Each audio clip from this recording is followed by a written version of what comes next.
तीसरी बार रिकॉर्ड कर रही हूँ, पता नहीं क्या कुछ हो ही नहीं रहा। कुछ ना कुछ गड़बड़ हो जाती है। तो living only planet of choice का जो सेशन हमने पिछली बार किया उसके अंदर वो बता रहे थे कि भगवान क्या है, कौन है। तो सारा कुछ बताने के बाद जो पिछले सेशन में बताया वो कहता है कि अब मैं तुम्हें समझाऊं कि भगवान कौन है।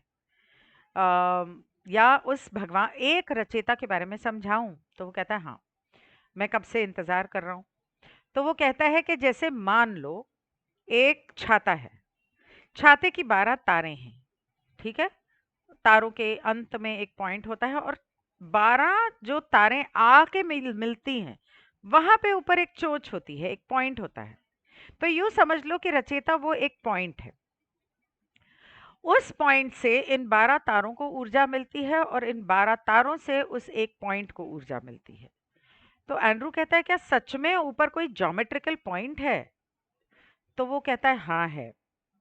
और ये जो 12 तारों से ऊर्जा जाती है ना उस एक पॉइंट को, तो वो एक बनता है। तो ये एक जो है इन 12 के बिना हो नहीं सकता।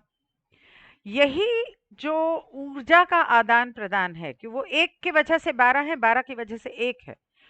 तो ये एक संतुलन पैदा करता है, एक एकता पैदा करता है, जो भगवान है। तो कहते हैं ये तो समझ में आया, लेकिन वो जो एक है, जो इन 12 से बना है, क्या उसका अपना कोई अस्तित्व है? क्या वो इन 12 से बात कर सकता है, या वो इन 12 का मिला जुला स्वरूप है? तो कहता है हाँ, वो इन 12 का मिला जुला स्वरूप है, लेकिन वो इन 12 से बात भी कर सकता है। कुछ समझ में आ रहा है? नहीं, मुझे लगता नहीं। तो एंड्रू कहता है कि हाँ, समझ में तो आ रहा है। ये बहुत ही उलझी हुई, बहुत सटीक और बारीक मतलब बात है। तो वो कहता है शुरुआत में वो जो एक था, उसे समझ में आया कि मुझे इन 12 का हिस्सा बनने की जरूरत है। सो असल में अ, ये जो 12 हैं, ये एक हैं। कुछ समझे? तो कहता है हाँ, एंड्रू कहता है हाँ, मैं समझ रहा हूँ कि वो 12 उसका हिस्सा बने, मतलब उसका प्रतिबिंब बने, उसका हिस्सा इन 12 में है। तो टॉम कहता है हाँ। तो आगे इन लोगों की मई 1994 में जो बातचीत हुई इस बात को लेकर, उसके अंदर टॉम ने उससे ये भी कहा कि इन 12 को गलती से काउंसिल ऑफ 9 मत समझ लेना। ये मत समझना कि ये 12 जो है ये काउंसिल ऑफ 9 है। that this use of the number 12 does not refer to the council. Council में 12 लोग नहीं हैं, या ये 12 जिनकी मैं बात कर रहा हूँ वो काउंसिल नहीं है। तो इंसानों को इसका कोई अलग धर्म ना बना के बैठ जाएं। और दूसरा, बहुत सारी सभ्यताओं से, पुरानी नई, बहुत सारे यहाँ से लोगों से या सभ्यताओं से आपको इस तरह की बातें सुनने को मिल रही होंगी, जैसे कि उन्होंने चैनल किया। उनको भी ये नहीं पता कि वो कहाँ से चैनल कर रहे हैं, और पता चला वो कहने बैठ गए कि अरे हम ही हैं वो 12। तो इन 12 को काउंसिल ऑफ 9 समझ के ना कोई नया धर्म बना के मत बैठ जाना।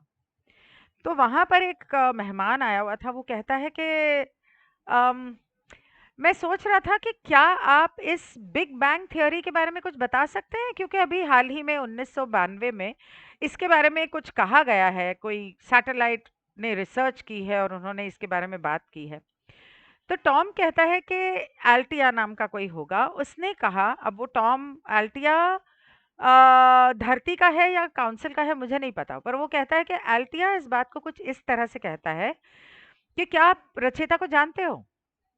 क्या आप जानते हो कि रचयिता जो था उसने एक ऊर्जा का निर्माण किया, और वो ऊर्जा जो थी इस पूरी खला में, ये जो पूरा खालीपन है ब्रह्मांड का, उसमें अकेला था।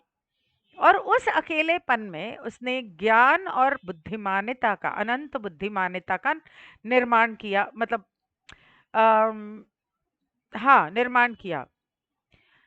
लेकिन वो अकेला था, जिसे सारा ज्ञान था, सारी चीजें वही था, और वो सारी रचना भी वही था, सब कुछ वही था। लेकिन सत्य में वो एक that in the mind one can create a thought of expanding the mind with self। आप अपने मन में अपने मन का विस्तार कर सकते हो। और that which created came to the realization that expansion of all knowingness of created intelligence of forward expansion would give more joyfulness, more quintessence। और वो कहता है कि वो जो रचेता था, जिसने सब चीज का निर्माण किया या उस ऊर्जा का निर्माण किया, उसे ये एहसास हुआ कि इसका अगर मैं विस्तार करूं, इस बुद्धिमानिता का, ज्ञान का अगर मैं विस्तार करूं, तो ये बहुत आगे बढ़ सकता है और उससे उसको और सभी को बहुत खुशी होगी। और क्वेंटिस क्वेंटेसेंस बोलता है। क्वेंटेसेंस यहाँ पर गूगल पे बताया है कि मरियम वेबस्टर डिक्शनरी में लिखा है, the fifth and the highest element in ancient and medieval philosophy that permeates all nature and is the substance composing the celestial bodies. जिसका मतलब हिंदी में मैं अब ट्रांसलेट करके आपको बताती हूँ। एक सेकेंड। इसका हिंदी ट्रांसलेशन है, प्राचीन और मध्ययुगीन दर्शन में पांचवा और उच्चतम तत्व ऊर्जा जो पूरी प्रकृति में व्याप्त है और वह पदार्थ है जो खगोलीय पिंडों की रचना करता है। Okay, I think you must have understood. तो बहुत ही अपने आप में अलग है, जो मुझे समझ में आया। हमें समझ में नहीं आ रहा कि हम तुम्हें कैसे समझाएं। वो ज्ञान भी है और अज्ञानता भी है। और बहुत सारे समय पे, मतलब over a period of time, मतलब काफी समय से, अगर आप अपने दिमाग के साथ कोई खेल खेलो, तो आप एक पॉइंट पे आते हो जहां पे आपको सब कुछ पता है। होता है ना कि गेम खेलते खेलते आपको लगता है हाँ अब मुझे सब आ गया, मुझे पता है। तो इसलिए तो एक खेल को बनाना, जिसमें हर हिस्से में आपको एक चुनाव दिया जाता है, जैसा आप चाहते हो वैसा आप कर सको, और फिर भी सारे जुड़े हुए हैं, तो इससे एक वो गेम बनेगा। जैसे समझ लो आप मोनोपोली खेल रहे हो। मोनोपोली में बहुत सारे लोग खेल सकते हैं, सभी एक दूसरे के साथ खेल रहे हैं, जुड़े हुए हैं। और एक समय पर जब आप शुरू करते हो आपको नहीं आता वो गेम, लेकिन एक समय पर आपको समझने लगता है कि हाँ मुझे सब पता है, और सबके साथ खेलने में मजा आने लगता है। तो वो कहता है कि हालांकि आपके पास चुनाव है कि आप अपनी चाल चलो या ना चलो या कैसे चलो, इसी तरह सब एक दूसरे से जुड़े हुए हैं और इसमें जाकर वो एक मल्टी लेवल गेम बनता है, जिसमें आपको पता नहीं है कि अंत में क्या होगा। आप अपना काम कर रहे हो, आप अपना गेम खेल रहे हो, लेकिन आपको नहीं पता है कि अंत में जाके होगा क्या, इसका नतीजा क्या होगा। और अगर ऐसा हो तो क्या उसमें ज्यादा मजा नहीं है। और फिर लोगों ने ये मानना शुरू कर दिया कि ये गेम कैसे बना, हम इस गेम को कैसे बनाते हैं। हम नहीं, मतलब कि रचेता ने इसे कैसे सोचा, समझ लो, समझ रहे हो ना। तो ये हम हैं और वो है, सब मिलकर ही है, ये तुम हो और सभी हैं। तो इसे खेलने का, इसे बनाने का सबसे बेहतर तरीका क्या है? आप उसे एक गोले में डाल दो और ऐसे हिलाओ, जैसे हाथ में वो जो डाइस होती है उसे पकड़ के ऐसे करते हैं और फिर फेंकते हैं ना, इस तरह से एक गोले में डालो और उसे हिलाओ। और अ, जब आपने गोले में ये सारे इसके गेम के हिस्से डाले, तो आपको तो पता है आपने उसमें क्या डाला है, और आप उसके हर हिस्से को पहचानते हो। पहचानते हो ना।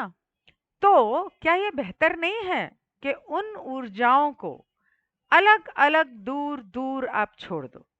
एक इधर, एक उधर। जब आपने मतलब हाथ के अंदर आपने 5-6 चीज़ें, वो क्या खेलते हैं? कौड़ियाँ खेलते हैं ना?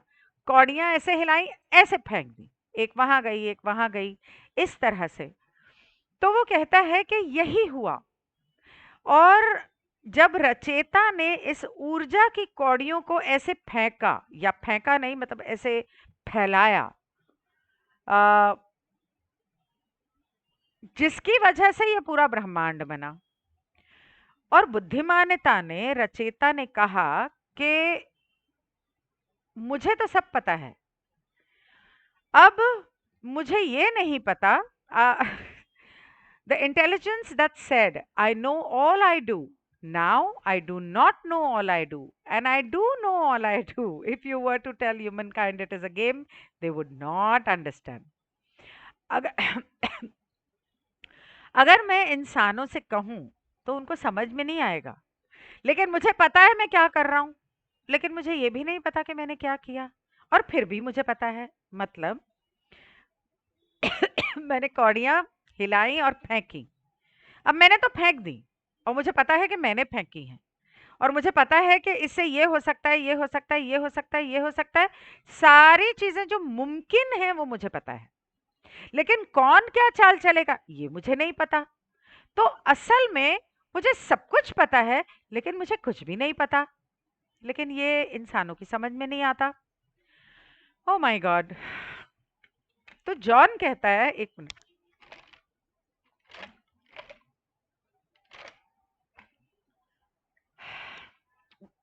जॉन कहता है शायद इसे ऐसे समझा सकते हैं, क्योंकि ये बहुत ही सुंदर तरीका है समझाने का, कि बिग बैंग जो था वो सबसे सुंदर गेम था।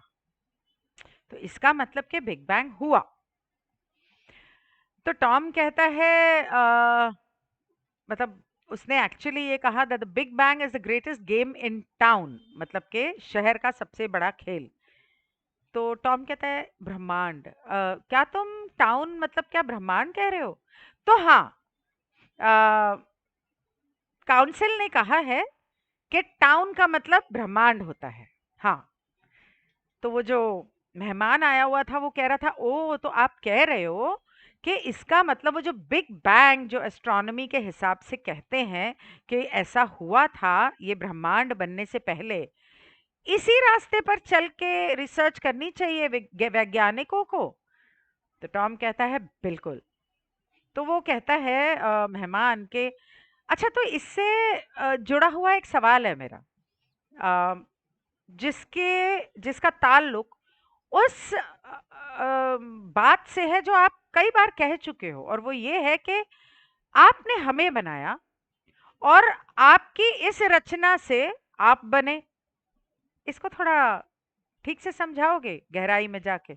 You created us and out of that creation you were created. तो टॉम कहता है तुम्हें रचना समझ में आती है?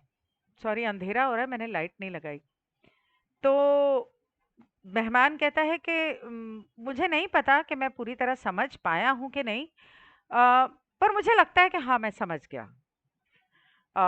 मूल तौर पे समझ गया। तो टॉम कहता है तुम्हारे बिना हमारा कोई अस्तित्व नहीं, और हमारे बिना तुम्हारा कोई अस्तित्व नहीं। तो वो मेहमान पता नहीं कौन था, वो कहता है कि इंसानों को सिर्फ एक ही चीज से मतलब है कि हमें उस रचयिता के बारे में पता चले जिसने हमें बनाया, लाइन से, थोड़ा वैज्ञानिक तरीके से कि क्या हुआ, क्यों हुआ, उसका क्या नतीजा निकला, कि ये इसके अंदर बोतल में पानी डाला, पानी में वो ऊपर के इसमें क्रिस्टल्स डाले, और क्रिस्टल्स को फिर इसमें लगा के फिर इसको बंद किया, फिर इस क्रिस्टल से कैसे ये पानी उप्स एनर्जाइज हुआ, और फिर वो पानी पीने के बाद उसका अंदर क्या असर हुआ। मतलब लाइन से अगर आप जरा ठीक से लॉजिकली कॉज एंड इफेक्ट समझा दो। तो टॉम कहता है अच्छा ठीक है ये ऐसा था, क्या हम ऑलरेडी समझा नहीं चुके तुम्हें रचयिता के बारे में? तो वो थोड़ा असमंजस में पड़ गया कि मैंने तो अपनी तरफ से बड़ी कोशिश की और अच्छे से समझाया, इसको समझ में नहीं आया। क्या हमने समझाया नहीं तुम्हें? तो वो कहता है हाँ हाँ आपने समझाया तो है, लेकिन और मैं इसे यहाँ रोकती हूँ, थक गई हूँ और मुझे पुलिस स्टेशन वापस जाना है, तो आज के लिए इतना ही बस। आगे जो टॉम समझाता है वो हम कल करेंगे अगर मुझे टाइम मिला। कल मुझे साइबर क्राइम में भी जाना है, तो अगर मुझे वक्त मिला तो definitely. Thank you so much. Good bye.